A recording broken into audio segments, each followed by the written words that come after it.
Hi, I'm Andrea Giraldo, and if you've clicked on this video, you're probably wondering what the new Bruin Leadership Academy is all about and whether it's worth it. Spoiler alert. In this video, I'll take you through the whole weekend, from how I applied, where we stayed, what we ate, the people I met, and some tips if you're thinking about applying. I've broken it into 11 parts so you can skip around, but I recommend watching it all because there's so much I wish you knew before going. By the end, you'll know exactly what to expect, and honestly, you might even feel like you experienced it with me. Part 1. What is the new Bruin Leadership Academy? NBLA is a weekend leadership program for incoming students, both first years and transfers. The Student Leadership Academy program was created by the Office of the Vice Chancellor for Student Affairs, and the new Bruin Leadership Academies are a collaboration between Student Affairs and the new Student and Transition programs. And it's built to help us build leadership skills, learn about campus life, and meet people who are just as motivated to make an impact. I joined the transfer student session from July 25th to July 27th, 2025, and it was such a unique way to kick off my UCLA journey. Part 2. Application process. I applied because I love meeting new people and finding ways to get involved. I'm passionate about leadership, not just in a resume experience kind of way, but more in a how can I help others kind of way. But let me be clear, you don't have to be super extroverted or already have leadership roles or experience to join. Everyone came for different reasons. Some wanted to make friends, others were exploring their voice. There's space for all of that. I first heard about NBLA at Bruin Day during a panel on student involvement. Every speaker said the same thing.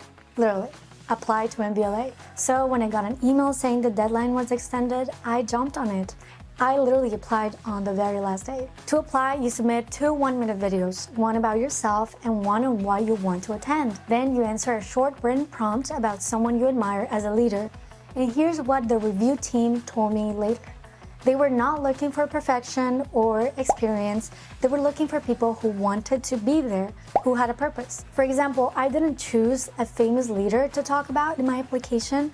I talked about someone from my old campus job who led with empathy and made a real impact on me. So, be real.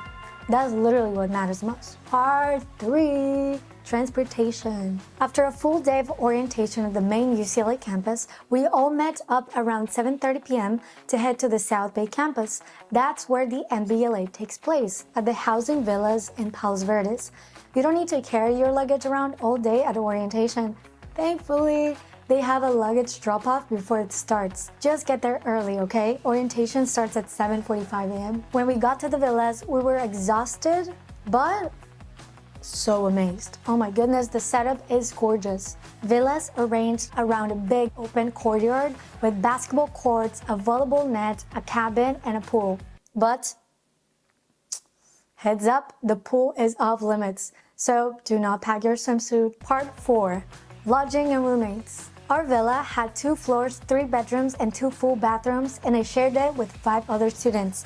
The rooms were clean and spacious. Each bed came with a comforter, 2 pillows, and towels. They recommend bringing your own blanket, but I didn't end up using mine, and it took up a lot of space. So, up to you. You don't get to pick your housemates, but you can choose your roommate among your housemates. When you arrive, they give you a lanyard with your unit number and a key card. Part 5. Let's talk about the food.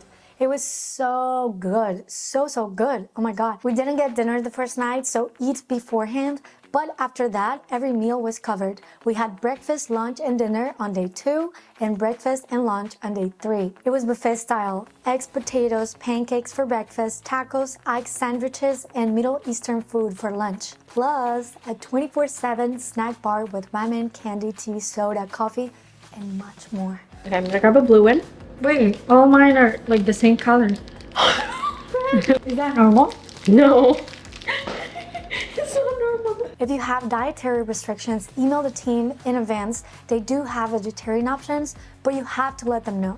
Part 6. Schedule and activities. The schedule was full, but in the best way. It was structured, but never overwhelming. Day 1, we arrived, had orientation at the cabin, then broke into pods. I will talk about these in a minute. We talked about expectations and headed to bed. There's no curfew, but quiet hours start at 10 p.m., so no music, just good decisions. Day 2, icebreakers, leadership workshops, community building sessions, panels, and pod reflections. At 5:30 p.m., when we were officially free for the day, we played pickleball, volleyball, painted, and sang karaoke. It was a long day, definitely, but it ended on such a fun and relaxed note. On day 3, we left the villas and explored the South Bay campus, and wow! Literally, wow, the views were unreal. We toured the grounds, walked through the academic spaces, and stood on balconies overlooking the ocean. At one point, we could literally see Catalina Island in the distance. After the tour, we gathered in a conference room for more panels, a guest speaker, and our big, famous, and important networking session. Part 7, workshops and panels. Over the weekend, we had 5 main panel discussions and 2 guest speaker sessions.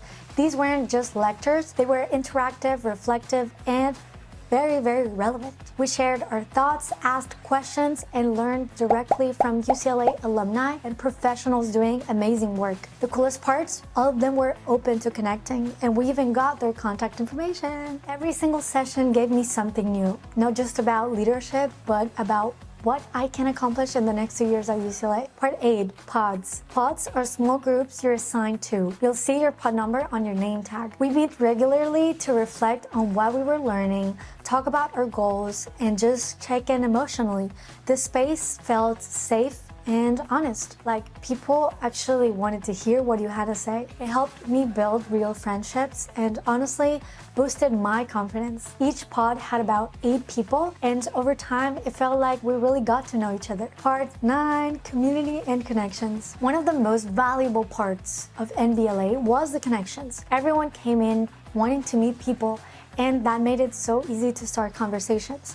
From your housemates to other students at lunch, there was always someone to talk to, and the pod groups made it easier to open up and be real. We even learned how to craft an elevator pitch for day 3 networking event. And I'll be honest, I was not confident at all the first day, but after all the sessions and support, I ended up getting 2 job offers at the networking event. The growth I saw, not just in me, but in other people around me, was beautiful. Like, one of my new friends barely spoke on day 1, and by the 3rd day, she was speaking into a mic with full confidence. Part 10, tips for future participants. Now that you know basically everything there is to know about NBLA, let me give you a few tips I wish I knew before I went. Packing. First, bring a suitcase that is spacious but not heavy. You'll be moving it around, but you want extra space for the extra items you get. 2, pack a cap and sunscreen. You'll be outside a lot. 3, comfy shoes. My Air Forces were not it. Not it. You'll be walking and playing sports, so trust me on this. 4, small bag that is not the provided tote. They are all identical, so if you want to locate your belongings easily, just bring your own. 5, skip the blanket. Yeah, I'm serious about this. I brought one and didn't use it.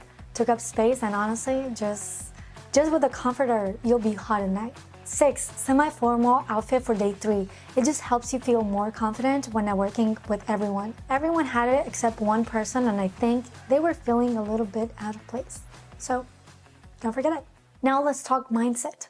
Be open, even if you're shy. And during discussions and panels, be open to different perspectives. I think, personally, that's where the real growth happens. 2, talk to new people. That's literally the best value. And 3, seriously, just have fun. Enjoy every conversation, every activity, every unexpected moment. This is such a unique space, and if you let yourself be present in it, you'll walk away with way more than you imagined. Okay, now we talked about everything, literally. So, final verdict, the new Bruin Leadership Academy was everything I was hoping for and more. It inspired me to be more intentional, to take action, and to start my UCLA journey with clarity and community. I learned about leadership, resources, and most importantly, about what I can accomplish for myself. But what I'm most grateful for is the people. I left NBLA with new friends, mentors, and a support system that I know will stick with me long after this weekend. If you get the chance to apply, please, for the love of God, do it. This program will shape your UCLA experience in the best way possible. Promise. Thank you for watching this video, and if you'd like more videos like this about my UCLA experience and programs and resources, just subscribe and maybe leave a comment and also give a like. And thank you so much. Bye bye. Until next time.